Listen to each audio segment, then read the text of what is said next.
Chapter 21, Part 4, the Napoleonic Era, 1799 to 1815.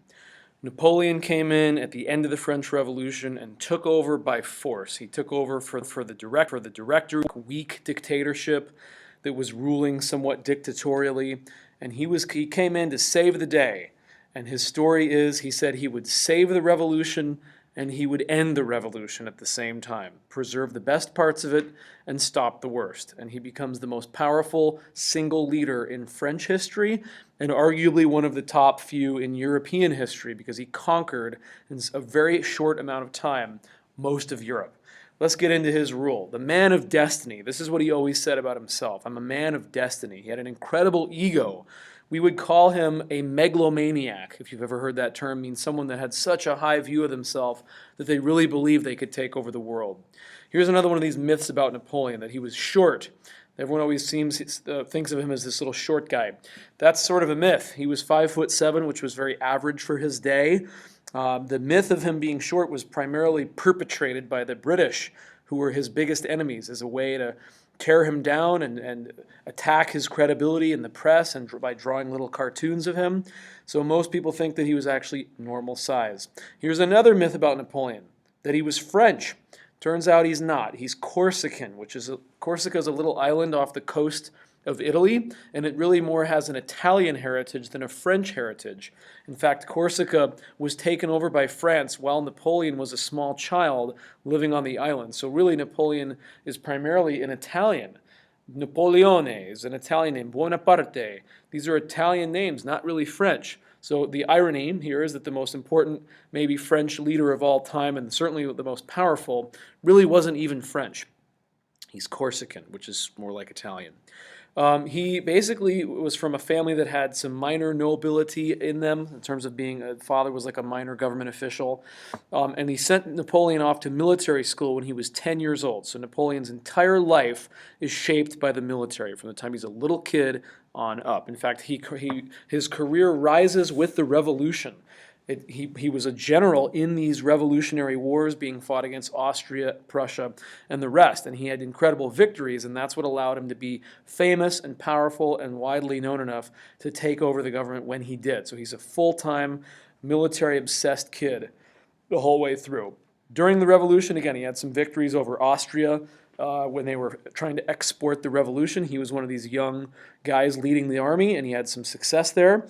They also sent him at one point down into Egypt to fight the British, which he lost that particular campaign, the French campaign in Egypt. But he had this knack for every time he lost a battle, he would sneak out early before the news was widely known, and he would get back home and start spinning the story in the press so that it wasn't fully reported as it happened. So he was incredible at propaganda. One of the interesting things that came out of the Egyptian campaign, and you see Napoleon here on his horse looking at the Great Sphinx. Here's another one of these rumors about Napoleon over the years, is that he and his troops shot the nose off the Sphinx and used it as target practice. This is also not true.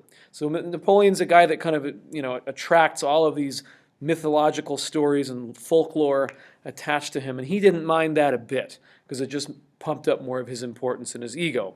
What we did find in Egypt, though, he brought with him a team of archaeologists. Napoleon was very interested in the past and in doing this kind of work, and the French archaeologists dug up at one point in the Egyptian campaign the famous Rosetta Stone, which, as you know, is the key to understanding ancient Egyptian hieroglyphics. It has 3 languages on it. It's called a stela. It's this ancient stone tablet. And one of the languages, I believe, was Latin. Don't correct me if I'm wrong, but hieroglyphics is on it, and some form of Latin or Greek, I forget, is on this tablet. And it's the same document in 3 languages. So this was the key. Once you have one thing, something you could understand, then they could use the hieroglyphs and translate what they meant. And this unlocked all of ancient Egypt now to the world. For years, people have been finding these ancient things, but had no idea what it meant.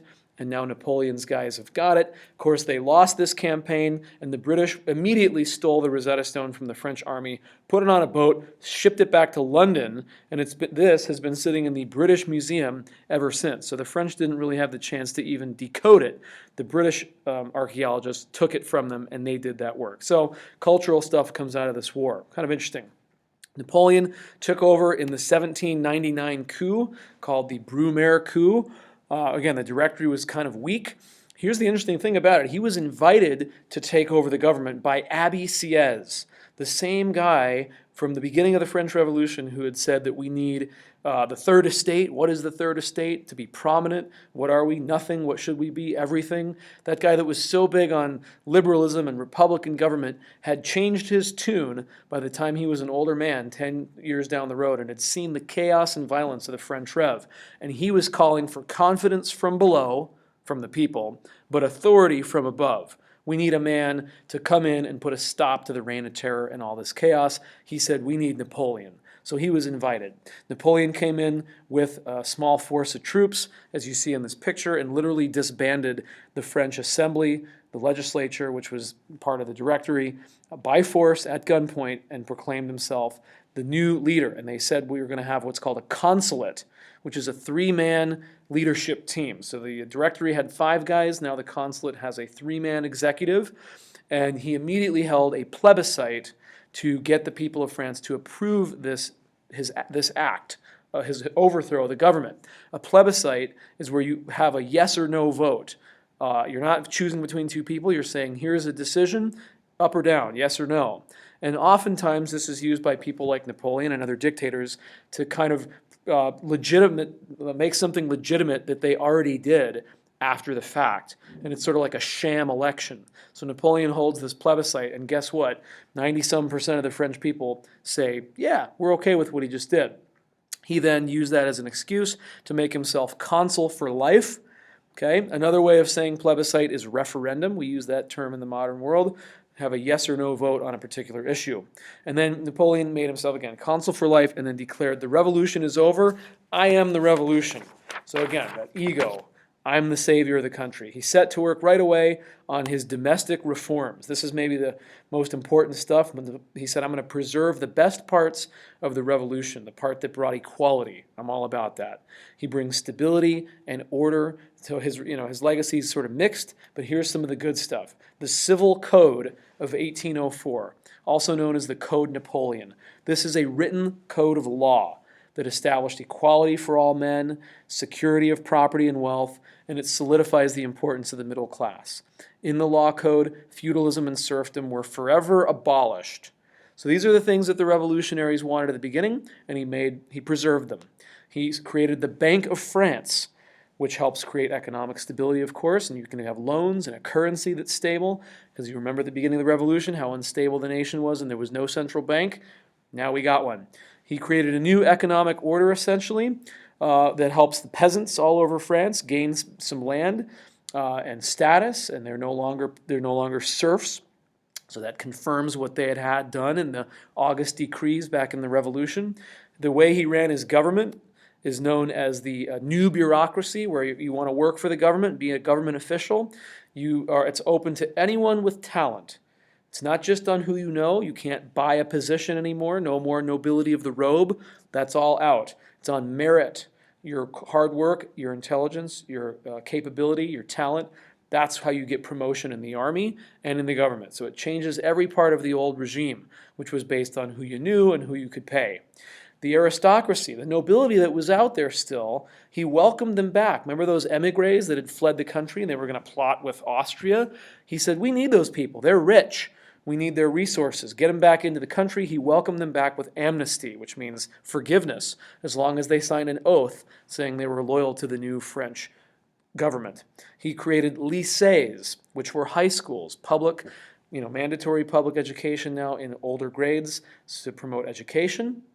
And maybe lastly here, he patched relations up with the church. So he signed what was called the 1801 Concordat with the Catholic Church. Remember the French revolutionaries had attacked the church, replaced it with the cult of the supreme being and the new calendar, and they were trying to eliminate Christianity from public life. Napoleon knew that most people in France were very Catholic, and they needed their religion. Napoleon's motives were not totally pure, by the way. He's sort of a Machiavellian guy, and he knows that this is going to gain him big points with the people of France and make him very popular. So he wants to unite the country, bring order, peace, and stability, And so one way to do that is to restore the religious unity of the nation, which is Catholic. Napoleon himself was not religious. In fact, he was an atheist. So he was, he knew this was what other people wanted, though, but he couldn't have cared less. Okay, here's the other thing, right? The Catholics get to practice their religion, but Napoleon made sure he got to appoint, pay, and regulate who was the officials of the church, the clergy. Okay, so he can control it. This is very underhanded, right?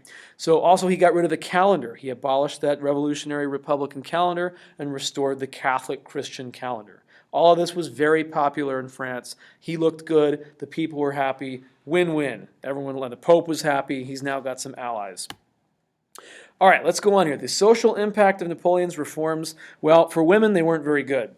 Women lost the ability to sign contracts. They couldn't have a bank account. The French Revolution had been an advancement for women. Napoleon's regime is a setback.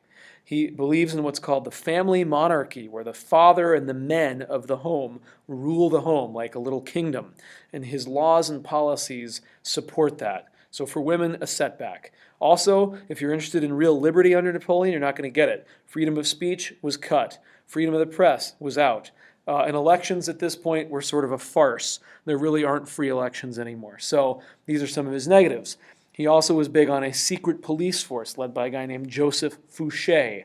He employed thousands and thousands of policemen all over the country that were spying on people.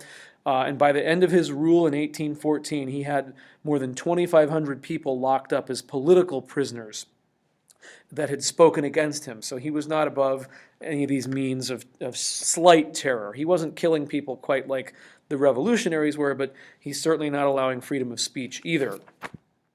What is Napoleon most famous for? Battle. He did some domestic reforms, but the thing he's known most for is these incredible wars that he fought over 15 years, in which he basically conquered all of Europe. So these wars were happening during the Revolution, and as soon as he took power in 1799, he kept fighting them. He defeated Austria in 1801, and Austria was a huge empire in Central Europe, the Habsburgs, you know this. And so at this point, he was free to reshape all of Central Europe to his liking. The German states, the Netherlands had been controlled partially by Austria, at least the southern part. Some of the Italian city-states were controlled by Austria at that point. So he starts gaining territory that used to be part of the Habsburg Empire, and he's going to do a lot of things with it.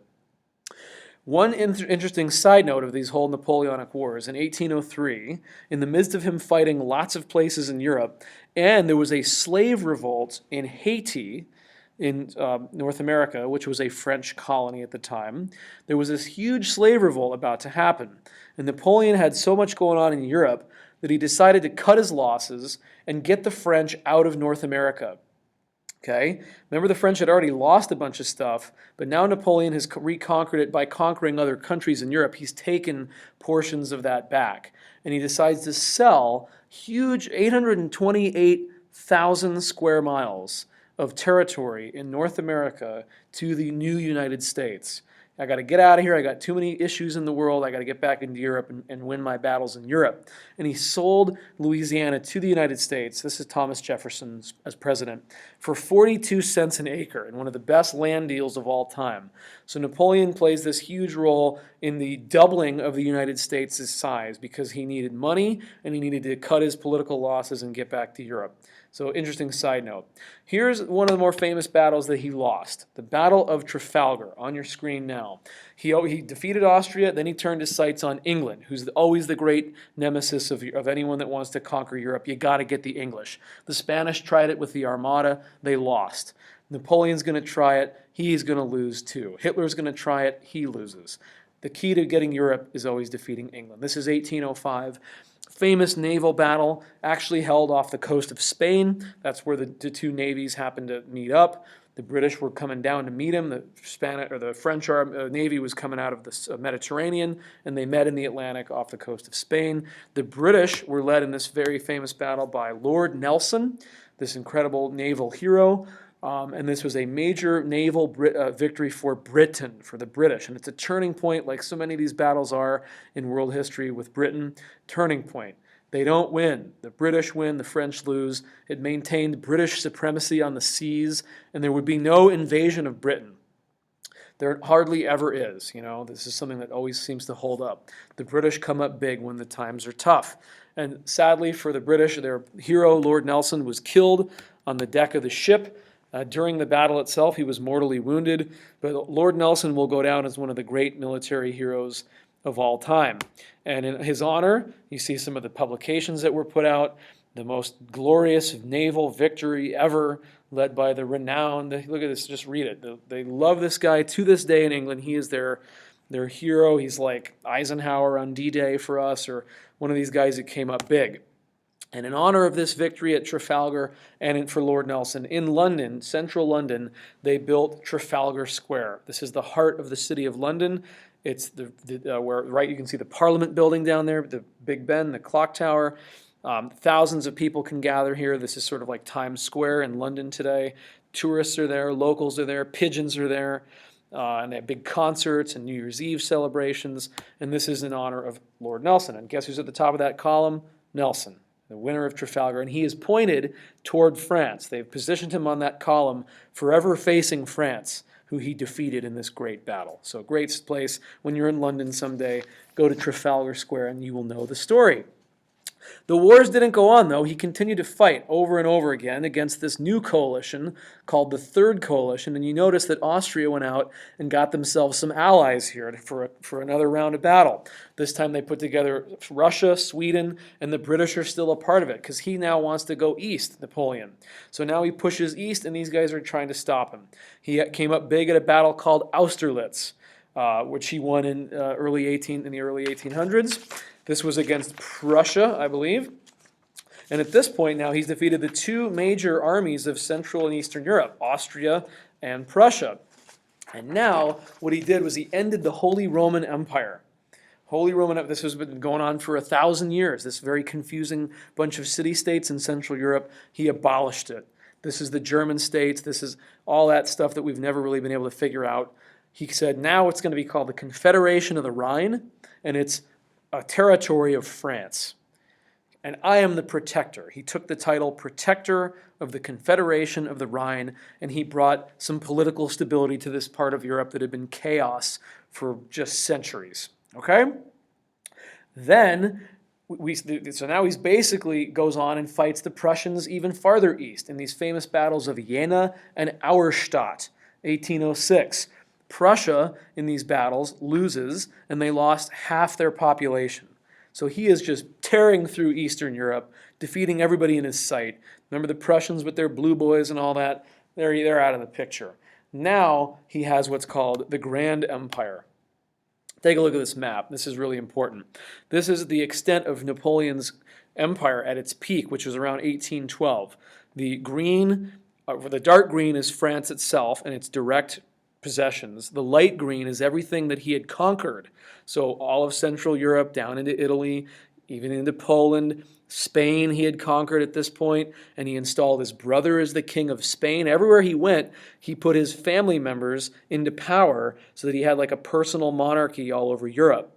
Now, allies are purple. So these are his allies. So now between the green and the purple, that's just about everybody. Only the orange are his enemies, and he's already lost big to Britain. You can see the location of Trafalgar down there, right by the Strait of Gibraltar. You can see Jena and Auerstadt on there. You can see Austerlitz right north of Vienna. So now the only person left to fight is going to be Russia, and we're going to get there. So there's these three parts of the empire. Can you follow it? There's the French nation itself, these satellite nations in light green, and then his allies in purple. Those are the three parts of the empire. What he did in these areas is he spread the reforms that he had done in France to all of these places. So particularly the civil code, the law code, which was very modern, very progressive, equality, end of serfdom. He spreads that all over Europe. And to this day, most of the laws in France, at least, are based on the Napoleonic Code. So this is something that really sticks. Now, people didn't like this, right? Not everyone loved being ruled by Napoleon, even though he was fairly good with the laws. He taxed people really heavily wherever he went, and he conscripted them, which means he drafted them into the army and used guys from Central Europe as soldiers in his grand army. And no one would want to fight for someone that's not from your own country. So there's a lot of opposition to him, which sparks these popular revolts and fights against him all over Europe.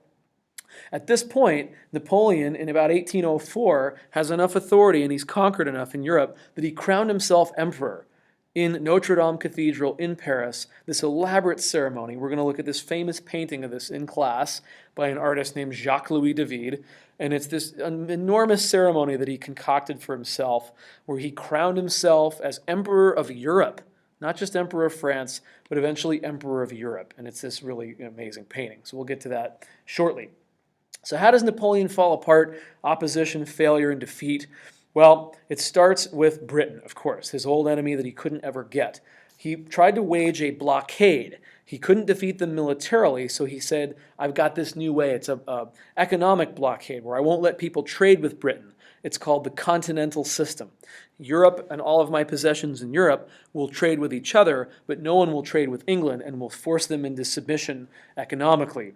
Britain responded with a counter blockade saying that no one was allowed to trade with Napoleon or any of his territories.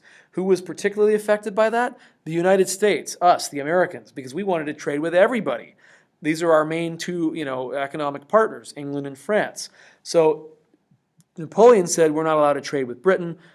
Britain said we're not allowed to trade with Napoleon. And the United States, in classic form, broke both sides' policies, smuggled goods in and out of Britain, in and out of Europe, and traded with everybody. It's amazing. We're good capitalists. The British were so mad about us doing this that they declared war on the United States. This was part of the reason for the War of 1812 between Britain and the U.S., because we were violating their blockade against France. And as part of the 1812 war, the British burned the White House to the ground. If you didn't know that, they destroyed the White House and it had to be rebuilt. So all that relates to the continental system and Napoleon. The second main area, look at the map here, where the unraveled for Napoleon was in Spain. 1808, there was this popular uprising against Napoleon and his brother, who was the king of Spain, called the Peninsular War, named after Spain being the Iberian Peninsula. And this was this horrible war series of uprisings. Look at the map, the little battle indicators, little like flashpoints on your map of Spain here. Those are all the sites of these uprisings against Napoleon. They're all across Spain. And it's noted for this incredible guerrilla warfare, which means the Spanish were fighting dirty. They were sniping officers. They were fighting from the sidelines. They wouldn't come out into the fields. They were going under cover. And this is really kind of like cutthroat battles. Napoleon responded with equal brutality by just slaughtering civilians wherever he could. And the famous Spanish painter Goya was known for capturing these moments of French brutality against the Spanish people, where he would just send troops into a small town and just massacre them in retaliation for their uprising against his rule. So it's this equal sides of brutality between the French and the Spanish in the Peninsular War, and this again contributes to the weakness of Napoleon. One of the dumbest things he ever did was invade Russia. He knew he had to. He's a conqueror, and he has to keep conquering for the sake of his reputation and his lust for power. So in 1812, he went east and started in for Russia. Why? Because it's there, because it's huge, because it's valuable, because it would prove his dominance as the most important person in world history. All right. The technical reason for why he invaded Russia was because he said they had violated the continental system and traded with Britain. But the real reason is he just wanted to take it. So he took what was called the Grand Army with him. This was 600,000 men strong of the army. And only 1/3 of them were French. 2/3 were these drafted foreigners that had been conscripted against their will. So the army was not particularly loyal. And Russia is a long ways away from France. Okay, so they march toward Moscow. The weather's warm. They're expecting an easy victory. But the Russians start to retreat. And along the way, they burned their own homeland rather than let Napoleon conquer it. It's called the scorched earth policy. They would have rather destroyed their own society than allow a foreigner to take it. Now, along the way, they're burning all the farmland. So Napoleon's troops have nothing to eat because they just literally would live off the land and take stuff off of farms as they conquered it. So the soldiers are sick, tired, hungry, and they're literally finding nothing but ash. Napoleon got to Moscow, and the Russians set it on fire. Scorched city policy. There was nothing for him to take. He really couldn't even, he technically was the winner of the war because the Russians were burning their homeland, but there was nowhere for the troops to stay. There was no more buildings. They literally torched it. So Napoleon starts on this famous retreat from Moscow, and of course, it's the winter. They start retreating, and the weather turns cold in the middle of the Russian winter, and the Russian winter, if you don't know, is brutal, way below zero. These guys were literally marching back in the dead of winter, and they would simply, their leg would just freeze and break off as they were walking, or they would lose a toe, or fingers would just snap off in the cold. Wild wolves would come and attack the soldiers for food as they marched back toward France. This was a debacle, a disaster. Of the 600,000 guys that went with him into Russia, only 30,000 came back. That's an incredible casualty rate. So technically, the Russians claimed that this was a victory, that the scorched earth policy worked and Napoleon retreated. And in honor of this, one of the most famous Russian composers of all time, Tchaikovsky, composed the famous 1812 overture. So if you've ever heard that, it's an incredible piece of music that you ought to listen to, and it's a commemoration of the Russian technically their victory over Napoleon. But really, the winter gets the victory against Napoleon. On his way back toward France, a fourth coalition gathered. Russia, Austria, Prussia, and Sweden all formed this huge coalition together to defeat him on his way back toward France. He was defeated in what was known as the Battle of the Nations, October 1813, near Leipzig in present-day Germany. There's Napoleon again retreating from Russia with death everywhere. So he lost in Russia, and he lost this battle in a place called Leipzig against these people. His army was so weak. At this point, he actually tried to commit suicide. He carried a vial of poison on him at all times in case he was caught. He took the poison, and it didn't kill him. It just made him really, really sick. So he was captured at the Battle of Leipzig. He was put, basically, they said, what are we going to do with this guy? He abdicated his throne as being the king and emperor of France and of Europe. And they didn't want to kill him because they thought this guy could, be a martyr here. If we kill him, it might make the French people really go crazy. So what we need to do is just send him far away. So let's send him to the island of Elba in his first exile. They're going to put him on this little island right off the coast of Italy, right within a seeing distance of his homeland. Corsica is that big island right next to the west of Elba. So they sent Napoleon, this is primarily the British do this, they kind of decide what to do with him, and they give him this villa, this incredible villa on this island called Elba. It's like a Mediterranean paradise. Who wouldn't want to live there? And they said, you can be emperor of Elba, and you can get a certain amount of followers that go with you, and you can take your whole little court from Paris and move it over to Elba and just stay there the rest of your life in this relatively cushy existence. They gave him a salary of 2 million francs per year. So they were basically paying him, gave him this huge mountaintop estate, and said, just please stay there the rest of your life. Now he's not going to stay there. The guy's too power hungry to sit there. But this looks like a great place to go on vacation someday. In his absence, the French people and the French assembly, what was left of them, restored the Bourbon dynasty. Napoleon is out, and they restored the kings of France. The kings that were eliminated in the revolution are back. Louis XVIII. This is the brother of Louis XVI. He looks like him. See his fat face here? They bring back, this is just like in England during the Civil War, how they got rid of the monarchy and Cromwell was there. And when he went, they restored the English monarchy and the Stuart dynasty. It's very similar here. He's old, he's ugly, and he's crippled by gout. This is how he was described in our book. And Louis XVIII passed what's called the Constitutional Charter, which was a new document, new set of rights, where he said, I'll protect your civil liberties. But it's a monarchy again. We've come full circle. Amazing. And France was basically going to be treated very leniently by the Allies. They weren't going to demand territory. Despite the fact that Napoleon conquered just about everybody in the world, they were going to go easy on him. Napoleon couldn't handle it. He goes, I got to get out of here. He escaped from Elba in March of 1815. He bribed some people. He slipped out in the middle of the night on a boat. He sailed for the southern part of France, and he started marching toward Paris. This is called the 100 Days. This is all while the people are meeting at the Congress of Vienna to determine the future of Europe without Napoleon. Here he comes again. Louis XVIII heard Napoleon was on his way back to Paris, and he fled the scene. Everywhere Napoleon went, the soldiers rejoined him. They honored him. They loved him. They bowed down to him. It was relatively easy for him to get off of Elba and back to Paris quickly. He's the hero. He's always the hero. People love him. This isn't going to last forever, of course. The rest of Europe has to rally again for an unplanned attack. This is going to occur at the famous Battle of Waterloo, June 1815, where everybody in Europe pretty much shows up to fight Napoleon. Waterloo is in Belgium. It's a sort of out in the middle of nowhere. In Belgium, this is the theater of battle. This is Napoleon's last stand. The two main military figures that show up to oppose Napoleon were the Duke of Wellington and this drunken Prussian general named Blucher, who was a big fan of whiskey. Here's the Duke of Wellington, though. Good-looking British guy, good British chap here. He's going to lead the charge as the commander of all forces at the Battle of Waterloo, and they had their victory. Napoleon lost Waterloo in one afternoon. Literally one Sunday afternoon, June 18th, 1815, Napoleon had his last stand, and he came up short.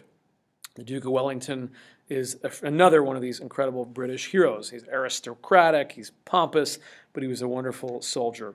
So now what do you do with Napoleon? They got to get rid of him a second time. We're not going to put him on Elba again. That was too close and too easy. But they still don't want to kill him. So now they're going to put him into St. Helena. This is an island in the middle of nowhere. I'll show you a map in a second. They gave him a farmhouse, not a villa, a farmhouse on the island of St. Helena.